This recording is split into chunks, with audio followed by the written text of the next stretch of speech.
Everything okay?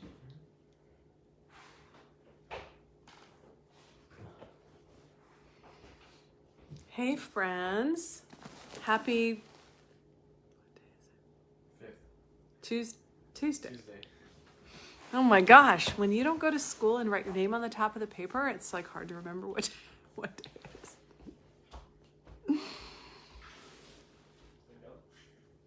I think Caleb's over here, honey. Hey Vivian, good evening, friends. Hello.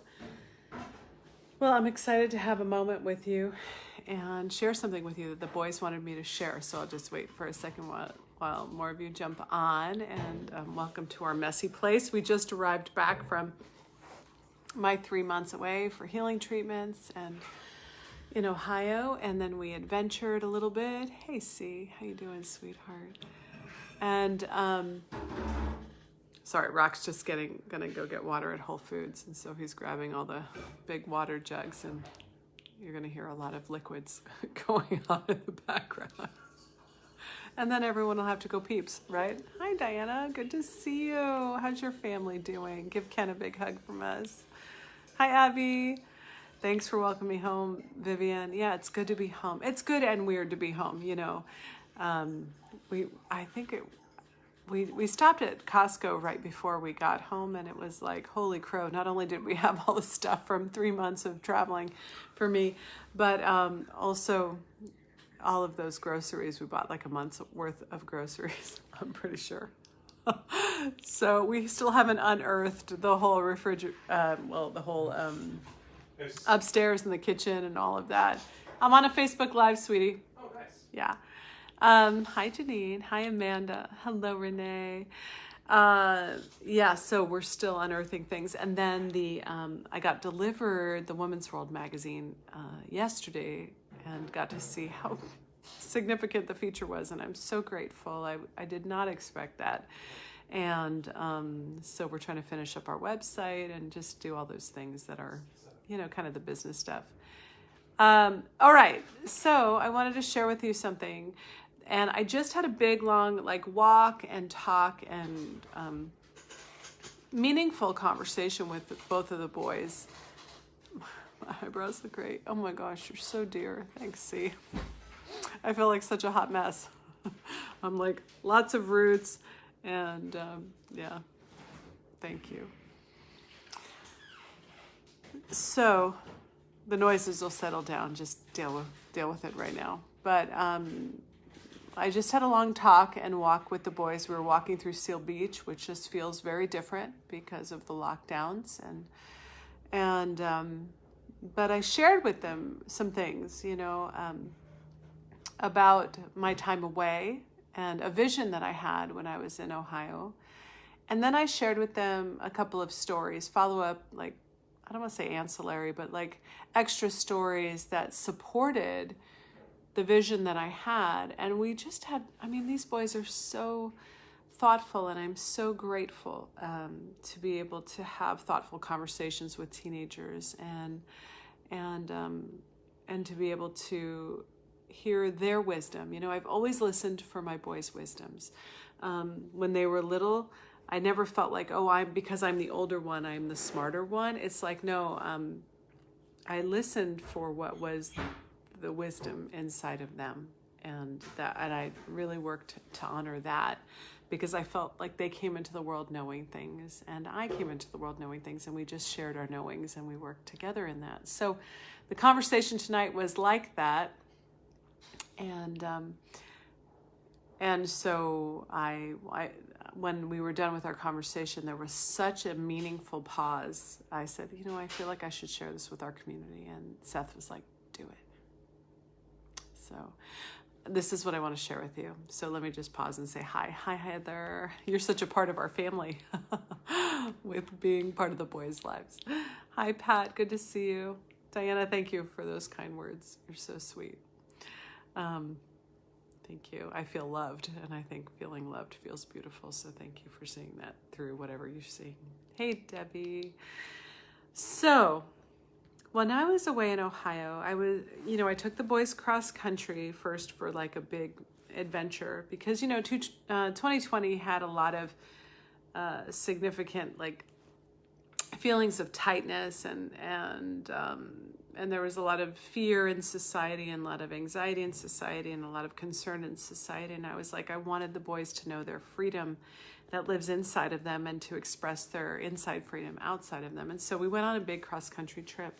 And there was more to it, cross-country, visit friends, visit family, go to a family wedding. And then ultimately, my rock flew out after I drove the boys cross-country and on big bridges. And then Rock and the boys dropped me off in Ohio for these really significant healing treatments that I needed for a secondary and tertiary autoimmune condition that I was diagnosed with, that I knew I was dealing with the last couple of years, but had an actual diagnosis this past summer. And I was like, I need to do something about it now. And so let's create adventure. Let's create memories. Let's remember 2020 by the good things and the healing things and the adventuring things. It's not just about what's tight and what doesn't work. It's like about what we create. So when they dropped me off in Ohio, I was there for a month by myself. And then I flew home for 2 weeks. And then I was back there for like 3 weeks by myself and had a second round of treatments. And in that time, in the time where you are healing, I see it like a three-legged stool. Healing is physiological. You work on the physical when you do something that is that you need to address in your physical healing. But if you don't address the mental and you don't address the emotional, if you don't address mindset and emotional, then your healing, this is one of my sayings, is your healing can only go as far as your strongest belief will let it. So you have to work on your mindset. You have to work on your emotions. And so in all of those times in between, like the treatments that I did 3 times a week, 3 to 4 times a week for 6 to 7 hours at a time, which were very painful and rigorous and provoking.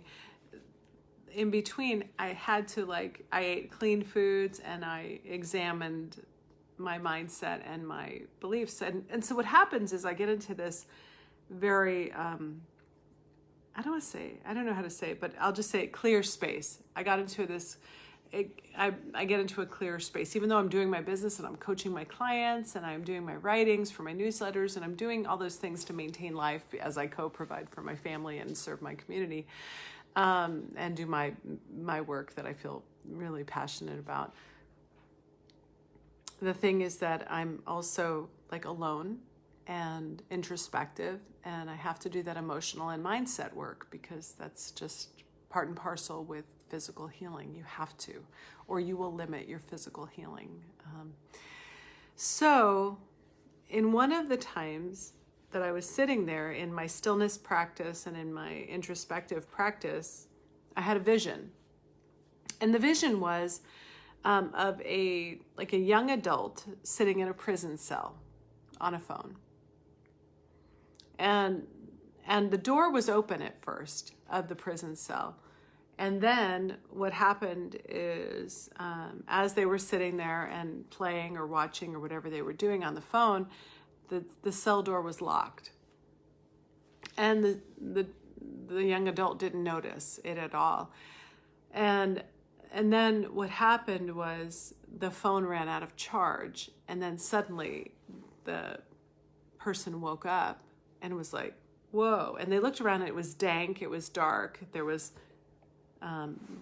one window behind them and it was darkness outside the window in this vision that I had, but it was all these cell bars, and then they stood up and they were like, hey, and they had this sense of indignation. And meanwhile, they hadn't been fed. They hadn't gone to the bathroom. They were just sitting in the same clothes in the same position the whole time, just like this. And then suddenly they're standing up and they're at the bars and they're like, hey, and there's this sense of what's going on because now they're awake because they don't have what they wanted to have. And the prison guard comes over and hands them the phone charger, basically a power source. And then they sit back down on this concrete bench and they're content again, or they're anesthetized again, not content. Contentment is different. They're anesthetized. And in this vision, I was like, that's the power of distraction. That's the power of entertainment. That's the power of delusion, is that when we experience that, we are consumed, and then we are disconnected. We're disconnected from our soul. We're disconnected from reality. We're disconnected from our listening to our ability. And so as I sat in that kind of vision place of like what the power of that is, it kind of levels you. And so I shared this with the boys tonight. And I told the boys, your dad and I took out the television 24 years ago in our home. Rock and I were going through a hard time in our marriage at we've been married almost 32 years now. So it was like year 5 or 7 or something. We were going through a really, really hard time. And I had this clarity inside of me. I made it a spiritual journey, our hard time in our marriage. And I was like, what do we need? I opened it up to God, the universe, whatever your words are, like my prayerfulness was, what do I need to do? And I got really clear that I needed to take out the television. And meanwhile, everybody else was buying these like large screen TVs and all of this stuff. And I'm like, I've got this little 12-inch or 16-inch or whatever, like the goofiness is of our little television. And a 22-inch, I think it was Sanyo that my dad had given me when I was a teenager. And I was like, I think we need to take this out. And Rock was like, no, we're not taking that out. I'm like, no, I think we need to remove the distractions from our life to work on the issues that we have so that we can be focused. And he was like, no. And that night when he was saying no, I just turned that into a prayer. And I was like, I don't want to force him, God, I just want to, but if you want to compel him. And that's how I left it. And the next morning, Rock woke up at, I think we were 27 years old, 28 years old, something like that. And Rock woke up with this like furrowed brow. And he was like, there was a heaviness on him. And he said, I had a dream. It was a nightmare. I don't want to talk about it, but we're supposed to take the TV out. And I was like, cool. And so we took the TV out, we took out the newspapers, we took out all of these things that were the stimuli and the information sources and the stress sources, and we just hunkered down into our marriage during the hard times. And it was boring. It was rigorous. We'd start fights with each other because, when you're not watching drama on TV, you can end up creating drama in your own life to be distracted. And, we were bored. We played Scrabble and I always won. And then eventually Rock won. We'd go out and play tennis and I'd always win because I played tennis as a kid. And then eventually Rock won. It's like, it was this evolution of our connection to ourselves and to each other. And we worked through our hard times and we didn't have the TV. We didn't have the media. We didn't have distraction. So I shared that with the kids. And what happens when you're not always listening outside for your information, what happens is you start listening inside for your peace. And when you can start listening inside for your peace, you start being able to make decisions differently for your whole life because you make very different decisions from peace than you do from stress. And our marriage healed through some really hard things. And I think it was because we removed the comparison, we moved the entertainment, we moved the distraction, we moved the stressors, we moved the drama, and we really just got into what is real, what is true, what is inside, rather than being out on the outside. So how does that relate to what I was going to say? So I shared that with the boys about the power of distraction, or like you say, Diana, in a stupor. Hi, Heather. How you doing? Hi, Sandra. Hi, Jen. Good to see you. So what, hold on. I think I should put the charger back in. Let me put the charger in for the phone. So then what I shared with the boys was about this thing that I remembered reading about many years ago. Let me know if it's okay, you guys, because I don't want I hope it's charging, and that's okay. Sorry for the wiggles. So what happened was I remembered a story from like like my brain was saying 1989 and 189. Those were the two numbers.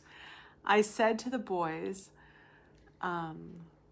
you guys, there was a story that I read. I said in 1989, I think it was, there was a plane crash. And you guys know I had a huge fear of planes and flying in planes for a time. And so these things would have gotten my attention. But I remember I remember watching a very significant plane crash that was recorded. And it was in Sioux City, Iowa. I remembered that. And the plane, I remember when this plane crashed, it flipped over, it landed and it flipped over on its belly. And because it was a crash landing, and so it was obviously like out of control, but it flipped over on its, or underside, I don't know how to say it, but anyway, whatever the other side was that it would normally be on. And what happened was I remembered the significant thing about that plane crash was that there were more survivors than there were casualties, than there were deaths. And it was remarkable to me. It was the first time that I remember in history there being more survivors than not. And the count kept going up. And that was different because usually it was the amount of deaths went up, right, when there was a crash. And so now it was the amount of survivors that went up and up and up. And so this had a significant meaning to me, and I didn't understand fully why. And then months later, there was an article that I read in some random magazine about a man. And this man, he, about 6 months before his Sioux City, Iowa flight, he was compelled. He had a daughter. I can't remember if he was married or divorced. I can't remember, but I remember he had a daughter. And he would bring his daughter to the gym. And he was he'd wake up early and he'd feel compelled to go to the gym, to work out, to be strong, he changed his eating. He was doing all this strength training for 6 months before his trip. And he was totally buff and cut, and he did this whole weight loss thing, and he didn't know why. It was something greater than him moving him. And then he's on that flight, that fateful flight that day, and the plane crashes and it flips over. And this man is so strong, so different. He had lost 50, 60 pounds or something 40, 50, 60 pounds, something like that, and built up all this muscle and strength. And the plane is flipped over. And what he does is he unbuckles the passengers and they drop into his arms. Can you imagine? It's smoky, there's fire, there's smoke, and you're upside down. And now he's standing on where the head of the plane is. And there's there's the foot of the plane, and people are dangling upside down, and he unbuckles them. They drop into his arms, and he goes running out of the plane off the tarmac onto the grass where he feels it's safe. And, normally they would not let a passenger re-enter a plane, but this man was fiercely devoted, and he ran back on the plane, and he just kept unbuckling the passengers. They'd fall into his arms and he'd run off. And he did this over and over, and he was a huge part of 189 passengers being saved that day. And I remember reading in the article, he said, I can't explain it, but it was there was something bigger than me that was calling me to go to the gym, to eat that in that way, that I lost weight and I built muscle. And he goes, and I had no idea at the time that it was for something else in the future. And so as I'm talking to my boys tonight, I was just sharing with them this train of thought, this vision that I had had in Ohio, about distraction, and then about this man who was in this state of listening. And I think that what I said to them is, boys, you know what? Readiness doesn't happen in the moment always. Sometimes it does. There's miraculous readiness, of course. Or there's just whatever, there's a simplicity and or grace. But oftentimes readiness happens in the preparation, and it's about listening, it's about hearing, it's about responding to what your soul, your essence, or what life is calling you to, and being able to do that.